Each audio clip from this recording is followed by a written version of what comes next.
हमने आज पढ़ा हुआ सेकंड तिमोथी, जैसे आप जानते हैं, पौलुस की फेयरवेल एपिसोड, विदाई पत्रिका है। पौलुस आखिरी बार रोम की बंदीगृह में जब पड़ा था और वो वध किए जाने वाला था, शहीद होने के लिए था, उस समय तीमुथियुस के लिए लिखा एक दिलचस्पी पत्रिका है। लेकिन तीमुथियुस आकर उस पत्रिका को प्राप्त करने से पहले ही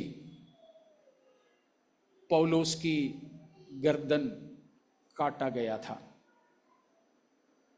और जैसे उन्होंने 4 अध्याय में बताया कि अर्थ की नाई में उंडेला जाने वाला हूं, पानीय യാഗമായി ഞാൻ ഒഴിക്കപ്പെടാൻ പോകുന്നു.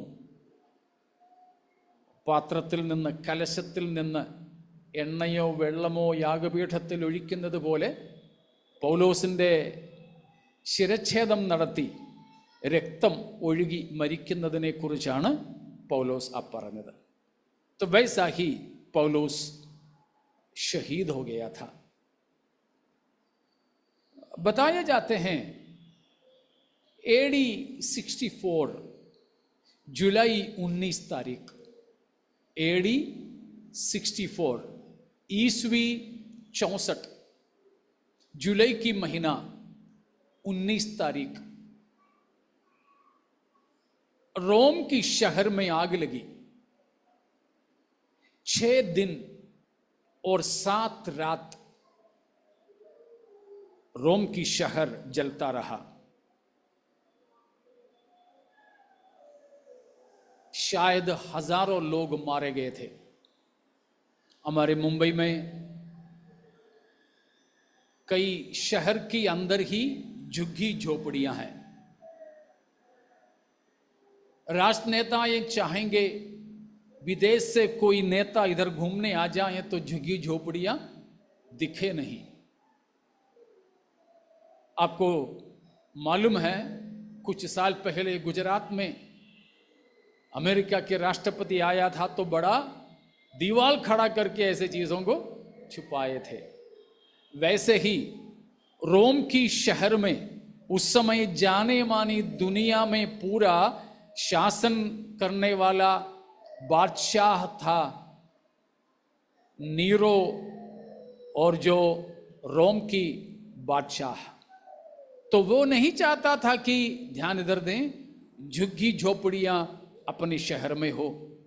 वहां बड़े बड़े मकान बनाना चाहा, लेकिन वहां रहने वालों को कौन हटाएंगे, इसलिए वो थोड़ा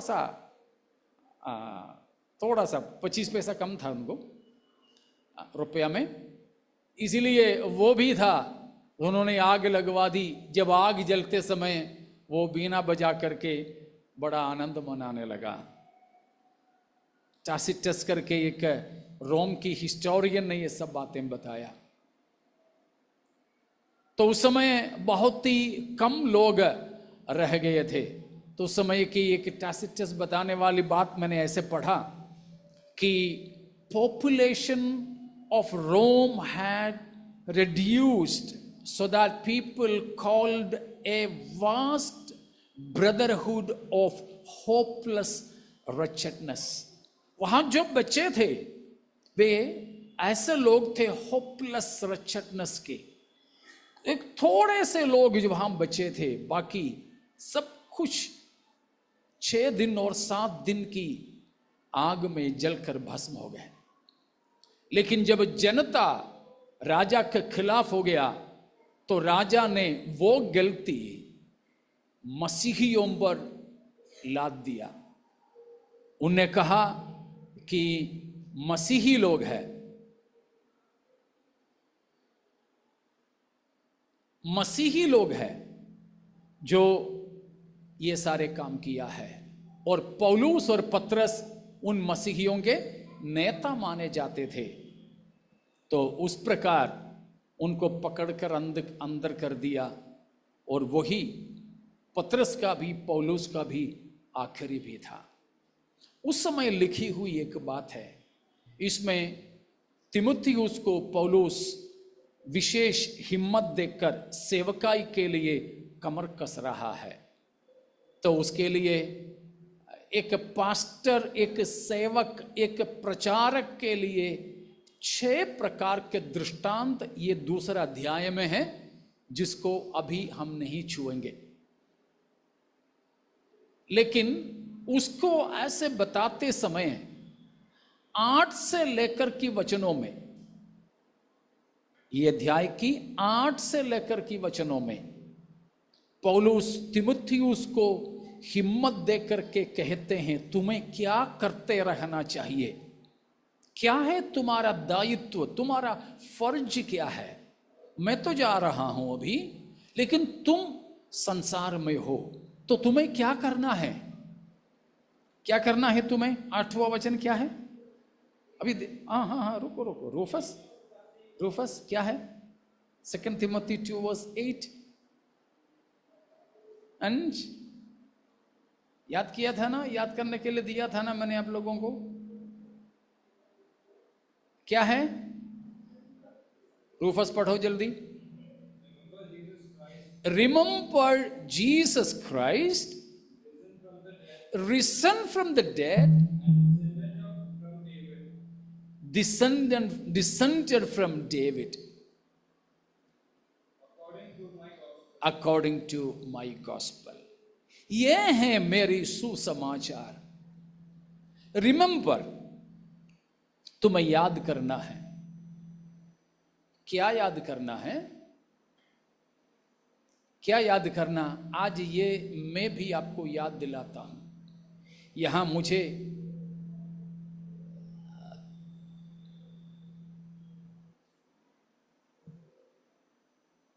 तेरह तक की वचन आपके सामने लाने के लिए इच्छा है, मगर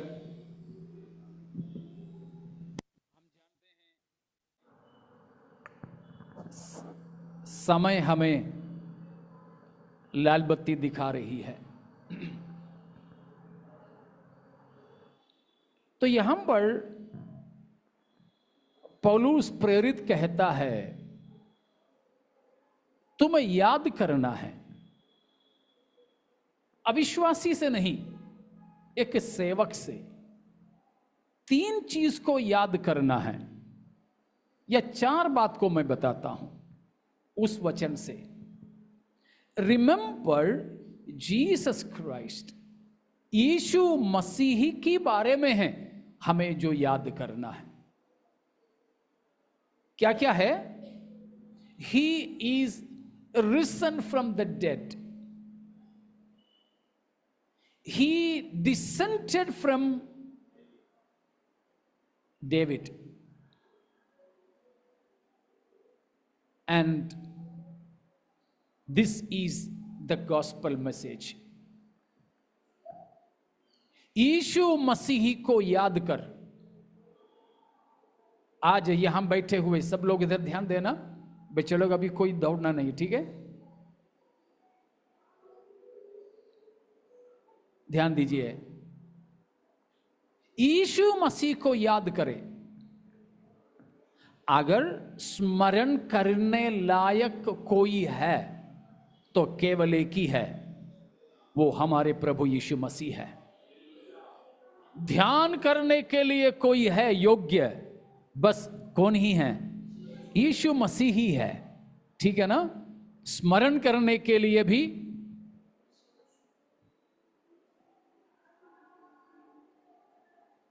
या याद करने के लिए भी और ध्यान करने के लिए भी केवल एक ही योग्य है, वो है हमारे प्रभु यीशु मसीह। और योग्य भी क्या, फायदा भी इसी को स्मरण करने से है।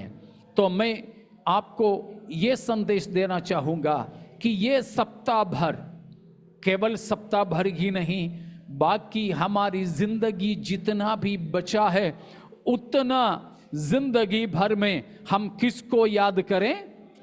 यीशु मसीह को स्मरण करें। मसीह की 3 चीजों को याद करने के लिए कहा है। वहां पर क्या क्या याद करना? पहला है जी उठा है, मसीही का जी उठना। दूसरा है जी उठा है तो जरूर वो मारा गया था। और तीसरी बात वहां पर बताया है हिज एम्बॉडीमेंट, शरीर धारण, शरीर की भाव से दाऊद की वंश का है।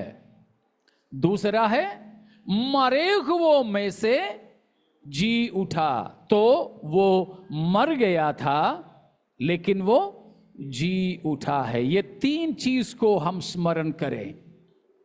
पहली बात, हमारे प्रभु यीशु मसीह की शारीरिक जन्म और जीवन को याद करें, क्योंकि हमारे प्रभु यीशु मसीह शरीर में हमारे समान आया था। वो आपको समझने के लिए मैं उल्टा चलूं कि पहले याद कीजिए, जैसे इंग्लिश में बताया है, रिमेंबर जीसस क्राइस्ट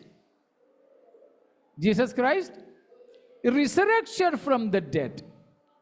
मुर्दों में से यीशु मसीह जी उठा। विश्वास करते हो ना? प्रभु यीशु मसीह मुर्दों में से, बाकी सब के सब मरे पड़े हैं। बाकी सब राजा महाराजाओं के, संत महंतों के, कब्रें सब बंद पड़े हैं, सब बंद पड़े हैं। उस समय खोलो, उस समय केवल एक ही का कब्र खुला है और खाली है। समझ में आ रहा है ना? बस छोड़ो, नहीं तो सबका ध्यान उसी तरफ चला जाता है। इधर आ जाइए, हम बिल्कुल स्कूल के बच्चों की तरह ही है। कोई बच्चा लेट आता है, टीचर अंदर जाने देता, वो बच्चा जाके जहां बैठता नहीं तब तक सारे बच्चे उसी तरफ ध्यान देते हैं। वैसे ही हम लोग भी है, ऐसा ना हो, हम ठीक है ना और बड़े हैं ना, ध्यान दीजिए। तो ध्यान दे, यीशु मसीह मुर्दों में से जी उठा। संसार के बाकी सब के सब मरे पड़े हैं, संत महंत राजा महाराजाएं सब मर गए, मगर हमारे प्रभु यीशु मसीह मुर्दों में से जी उठा है। अगर मसीह मुर्दों में से जी उठा, वहां पर ग्रीक में मूल भाषा में जो व्याकरण दिया है वो केवल एक पास्ट टेंस ही नहीं दिया है, पास्ट कंटिन्यूअस में बताया है, परफेक्ट कंटिन्यूअस में बताया कि उसका मतलब ये है, जो यूनानी भाषा वहां पर दिया उसका मतलब ये है कि Jesus Christ is risen and is still living with you for ever. समझ में आया? केवल वो जी उठा ही नहीं, वो अब जी उठा मसीह हमेशा हमेशा के लिए आपके संग संग रहता भी है। हालेलुया। जी उठा एक घटना ही नहीं, परंतु वो जी उठकर अभी भी आपके लिए जीवित है और आपके साथ साथ में रहता है। यह है वहां का मूल भाषा का मतलब। കർത്താവായ യേശു മരിച്ചവരിൽ നിന്ന് ഉയർത്തെഴുന്നേറ്റെന്ന് മാത്രമല്ല, ഉയർത്തെഴുന്നേറ്റ ആ യേശു എന്നേക്കുമായി ജീവിക്കുകയും അവൻ നിങ്ങളോട് കൂടെ എന്നും എന്നേക്കും ഇരിക്കുകയും ചെയ്യുന്നു എന്നാണ് അർത്ഥം. സ്തോത്രം. प्रभु यीशु मसीह जी उठकर हमारे साथ साथ में है। इसलिए तिमुथियुस को बताता है, तिमुथी तू जब सुसमाचार सुनाने जाए ना तो तू अकेला है? तो अकेला है? नहीं, तू अकेला नहीं, तू चाहे कहीं पर भी जाए, शायद तू मुझ पर बीती हुई इस दुर्घटना के कारण डर रहा होगा, लेकिन तीमुथियुस तुझे डरने की जरूरत नहीं है। भले ही मैं अभी मरने जा रहा हूं, मैं तेरे साथ नहीं रहूंगा, लेकिन जी उठा हुआ मसीह तेरा साथ रहेगा। तू अकेला नहीं। प्यारो, जीवन की राहों में मैं और आप अकेले नहीं हैं। जीवन की परेशानियों में मैं और आप अकेले नहीं हैं। ये हफ्ता भी प्यारो इस बात को जान लीजिए, जिस किसी कठिन परिस्थितियों से भी हमें होकर गुजरना पड़े, चाहे वो बीमारी की हो, निंदा की हो, अवमानना की हो, अगर किसी भी प्रकार की धमकियों के हो, खतरों की हो, लेकिन प्रभु कहता है तू मेरे वचन को लेकर जाएगा, तू अकेला नहीं होगा। तीमुथियुस को पौलुस ढाढ़स दिलाता है, जी उठा, मसीह आपके साथ है। हालेलुया। प्यारो, शायद शरीर में रहा मसीह भी होता तो हर जगह मसीह हाजिर नहीं हो सकता था। अब पौलुस बंदी गृह की अंदर बंद है। अकेला है? अकेला है नहीं। 14 अध्याय पढ़ के देख लेना बाद में। वहां पर पौलुस कहता है, मेरी अदालत में सब मुझे छोड़कर चले गए, लेकिन प्रभु मेरी सहारा था। हालेलुया। प्यारो, आप चाहे किसी भी काल कोठरी में भी बंद हो, मेरे प्रभु यीशु को, मृत्युंजय मसीह को आप तक पहुंचने के लिए कोई रोक टोक नहीं, किसी की अनुमति की जरूरत नहीं, कोई मसीह को रोक नहीं सकता है। इसीलिए अजीजों, पौलुस यहां तीमुथियुस को बता रहा है, रिमेंबर, याद करो यीशु मसीह को जो मुर्दों में से जी उठा है। Praise God. ये हफ्ता इस हिम्मत के साथ में हम जिए। हम चाहे कहीं पर भी हो, अदालत में भी आपको खड़ा कर दे, पुलिस थाने में आपको ले जाएं, विरोधियों से आप घेरे जाएं, लेकिन उधर भी आप समझ लेना आप अकेले नहीं हैं। हालेलुया। पहली बात वो है, पौलुस बता रहा है, remember Jesus risen from the dead. दूसरी बात है, अगर वो मुर्दों में से जी उठा है, उससे पहले यीशु मसीह मारा गया था। इसलिए प्रभु यीशु मसीह की सारे दुख संकट को हमें याद करना है। हमारे जीवन में भी कई परेशानियां होते हैं ना, नहीं होता है। तो उन परेशानियों से पार होने के लिए पौलुस यहां बता रहा है, 2 लोगों को तुम्हें देखना है। पहला किसको देखना? यीशु मसीह को ही। इब्रानियों 12 अध्याय में भी वही बताया है, विश्वास के कर्ता और सिद्ध करने वाला यीशु मसीह की ओर ताकते रहो। वो क्रूस की निंदा को सही लिया, ये बात बताया। दूसरी बात, हमारे जीवन में विशेषकर सुसमाचार के प्रति मसीही होने के नाते दुख में हम संकट में पड़े, पौलुस बताता है, तुम किसको देखना बेटा? मुझे देखना। मैं तेरा आत्मिक पिता हूं। तीमुथियुस की आत्मिक पिता मैं, पौलुस 9वां पद में बताया है, मैं कुकर्मी की नाई, कुकर्मी के समान दुख उठाता हूं। Paul is here suffering as a criminal.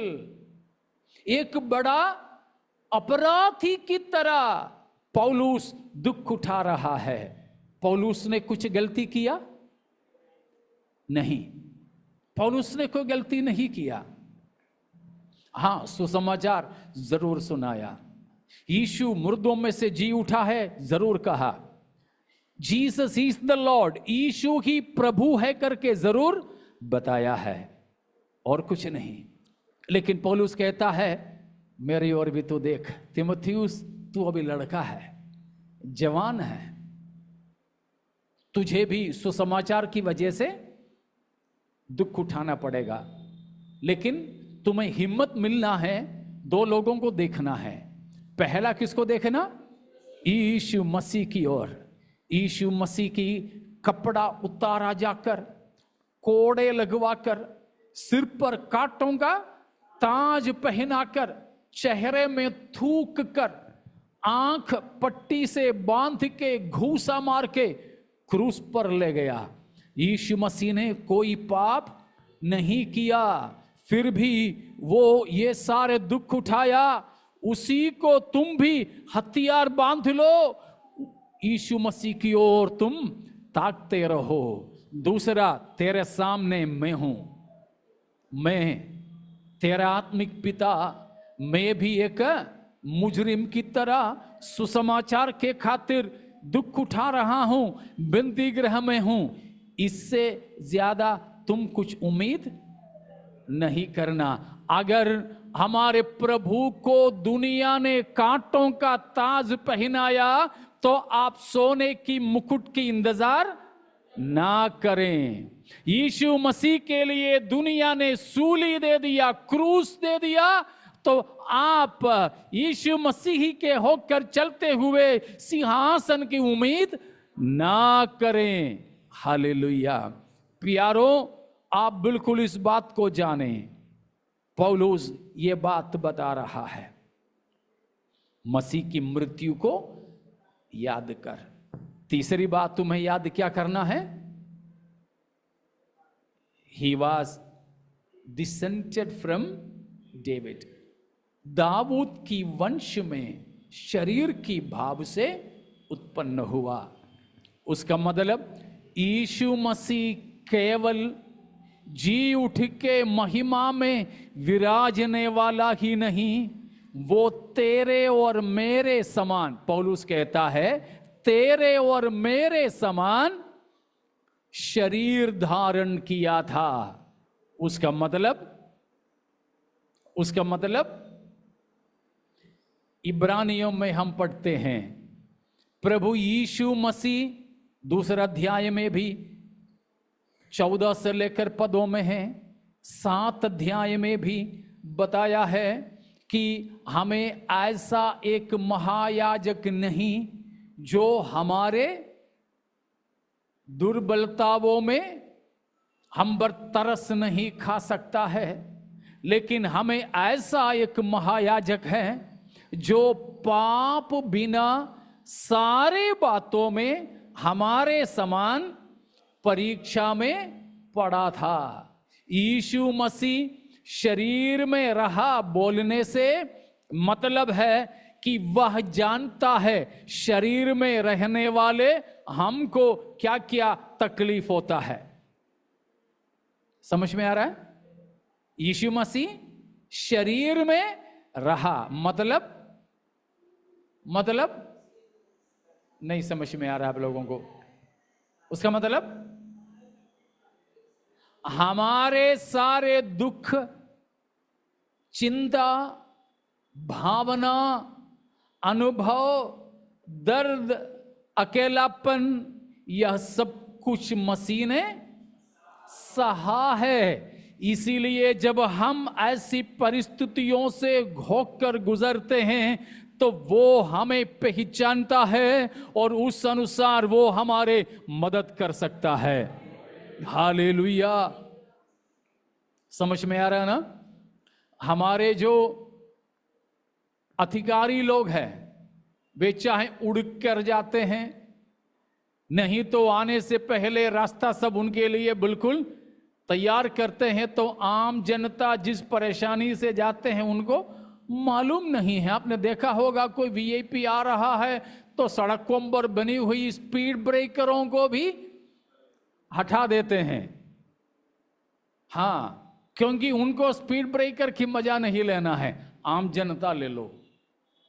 लेकिन हमारे नेताओं की तरह एक नेता नहीं है मसीह, परंतु वो हम जिस मुसीबत में, कष्ट में, तकलीफ में हैं, उन कष्ट मुसीबतों में वो स्वयं आकर उन बातों को सहन कर चुका, अनुभव कर चुका, इसीलिए वो उसी तरह के अनुभवों से गुजरने वालों की मददगार है।